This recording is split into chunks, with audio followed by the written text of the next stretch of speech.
Here's your daily updates. Newsman Dennis Daily offers his take on the events of the day in another daily video blog.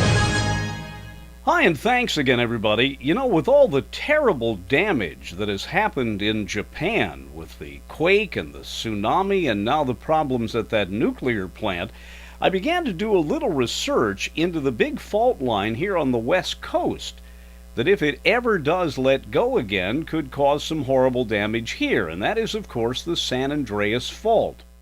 And movement along the San Andreas Fault has been responsible for some pretty big earthquakes, including the 1906 quake in San Francisco.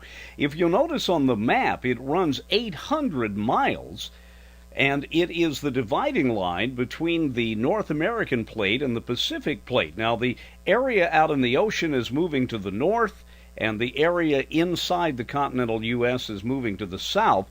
But notice the striking thing about the San Andreas Fault. It is such a straight line. And what that means is that movement doesn't get dissipated by curves when it first starts. Now, there are some striking examples of the fault. There are aerial photographs that clearly show the fault line, both as a big crack in the earth and an area of straight line upheaval. There have been upthrusts of rock. Some of it, and this in the Agua Dulce area of California north of Los Angeles, are absolutely dramatic. But the thing is, and if we look at a map of the San Francisco area, the red line being the San Andreas Fault, it's not the only fault there. There are many faults all along the junction of major faults.